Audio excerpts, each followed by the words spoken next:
Hey everybody, this is Brent, Central Arkansas.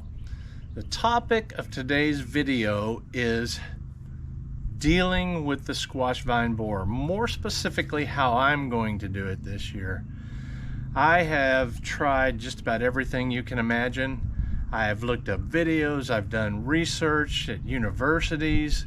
I've just done everything I can possibly imagine to deal with the squash vine borers, and they almost always beat me.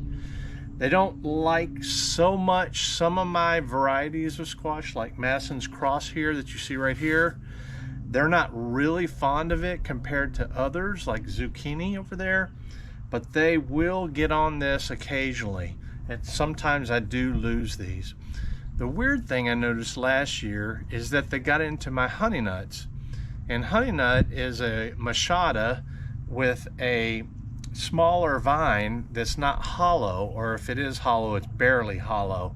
But they were getting in the base of my honey nuts, and they hit them the hardest out of everything I had, which was really quite unusual.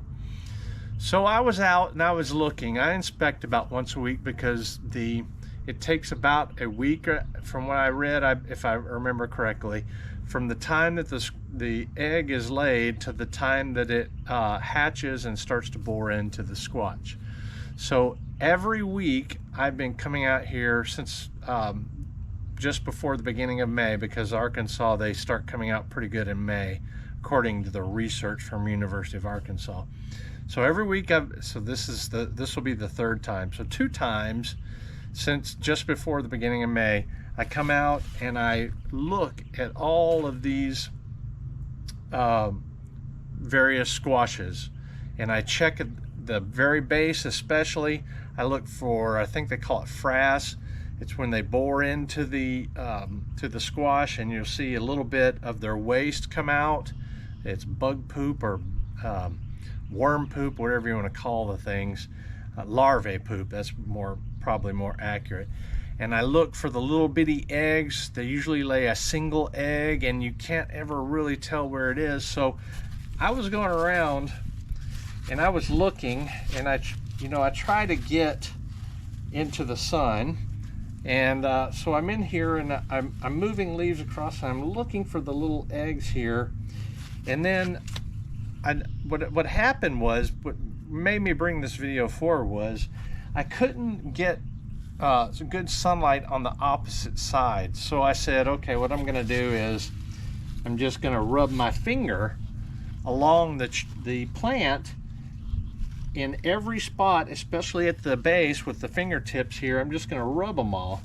And that is, then the light came on. I said, okay, that's gonna be my plan for this year, because I bought some stretch wrap, and it's the kind that adheres to itself, and I was gonna wrap the leaves, and then I noticed how difficult that would be to try to do that, which would be a similar method to what people use tinfoil. And I'm like, man, that's just gonna be way too difficult for the amount of squash and cucurbits that I have. So I've settled on, at the time that I go and look once a week, I'm gonna take and I'm gonna rub on it, and I'm gonna demonstrate what I mean by bringing you in close. So here is, this is one of the Madison's Cross here, and if you look along the base here, this is the area of particular attention you want to look at, right here and on some of the stems near the base. And that's where I tend to see them when I do see them, is right here on the base. So I was doing this number. I was spreading the leaves, and I'm looking, and I did, I think I found one, but I wasn't quite sure because it was a little bit shaded. So what I did was I just rubbed my finger on it like that. And so what I ended up doing, because I could see this side where the sun was coming in, even though the sun's on the other side in this particular example. This is good for filming. But anyway, what I did was I checked here, and I was taking my fingers and I was rubbing them like this, and I just took and did my fingers across the stems like this. Let me see, let me get you in the where I can see, you can see what I'm doing here. So I would take and I would just rub it.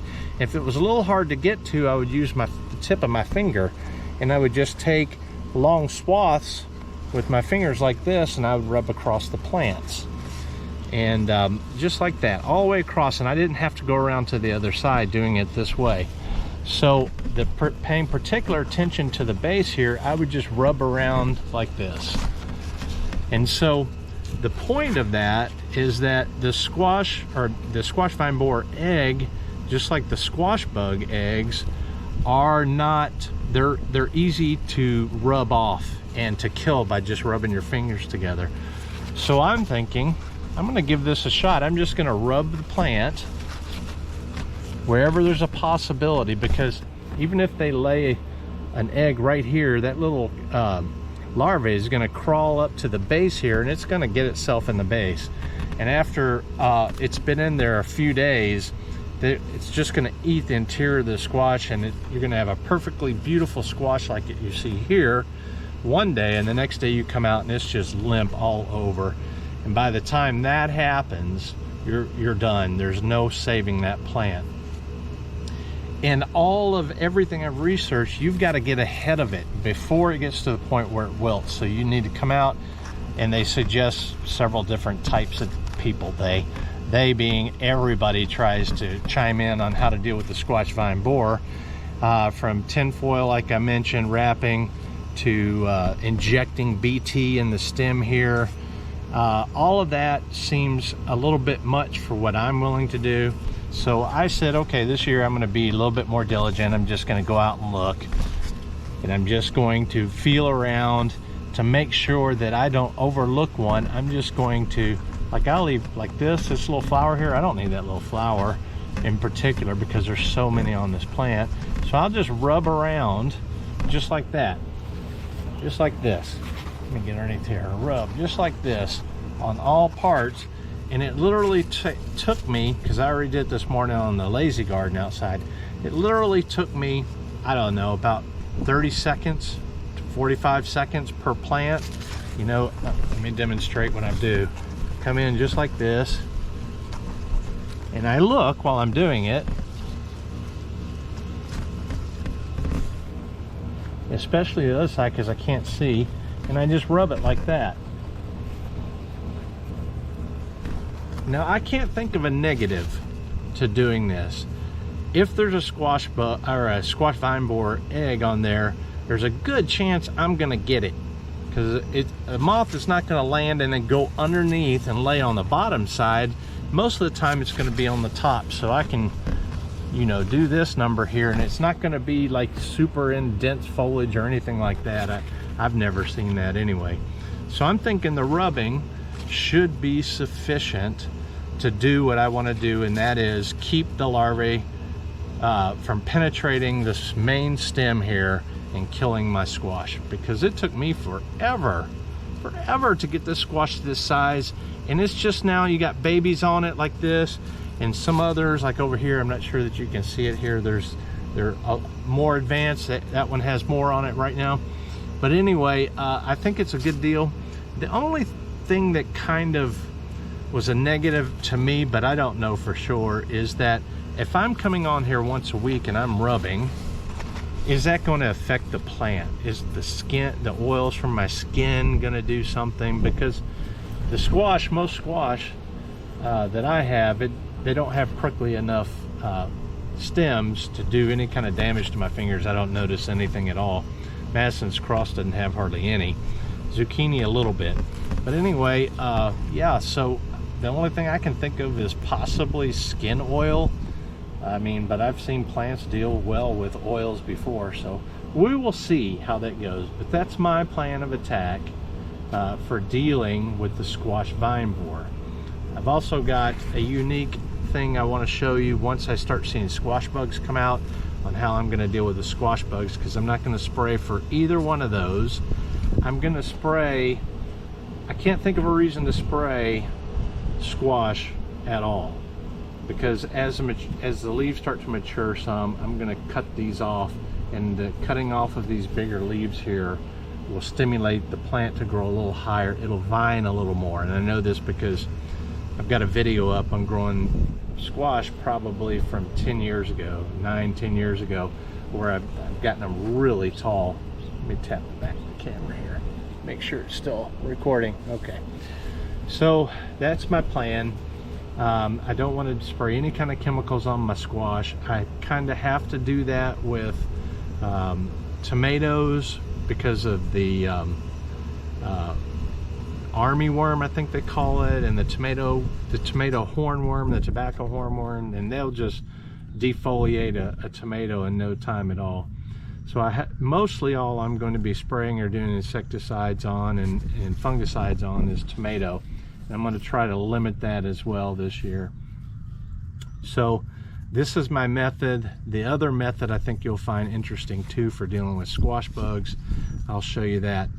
The squash bugs don't bother me as much, especially because a lot of the squash I grow are Madison's Cross or a hybrid of Madison's Cross or something I've used Madison's Cross in, and the squash bugs don't like this plant nearly as much as others. And even now I still don't see any squash bugs on these plants. I did see a squash bug on a zucchini a couple days ago, but anyway, until they get in mass numbers, they're not that harmful. So I'm going to try a simple technique. I call it the rubbing technique, if you will, and I'm just going to gently rub on my squash here, kill off any squash bug or any squash vine borer eggs, and I'm going to do something else for the squash bugs in addition to looking for squash bug eggs underneath the leaves. But even then, the eggs won't bother me with the plan I have for dealing with the squash bugs. If it doesn't work, I'll move on to something else. If it does work, I'll adopt it. Looking to see what I can see first.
What you're looking at here are my honey nuts, and I'm doing it on my honey nuts especially.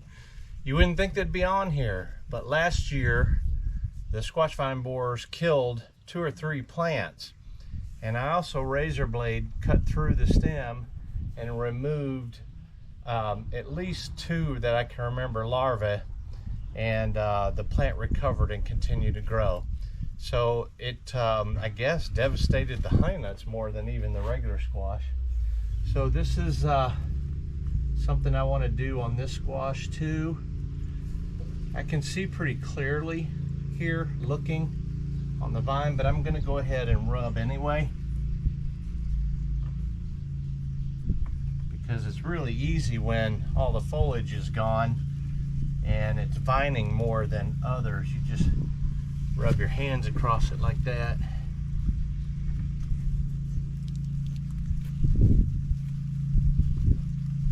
So it's worth it to me. I mean, it may not be to some folks, but I've invested so much time in these crops that I think once a week. See, there's little specks of dirt on here, and you can't quite tell for sure that it's not a squash vine borer.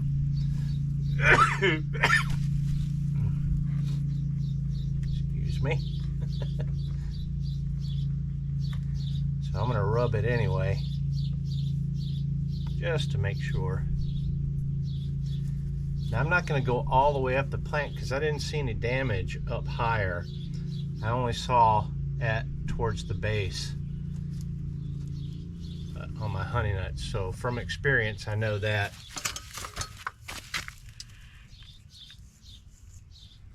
I can keep it lower. And I think I even trust, if I had to choose between my eye only and rubbing, if I had to choose one of those two, I would probably choose rubbing over my actual eyesight, because I don't trust that I could see every place that they could be, but I know that my fingers will get more than my eyes can see. So I'll get down here low. This one, I put out 2 branches and carried them up for some reason.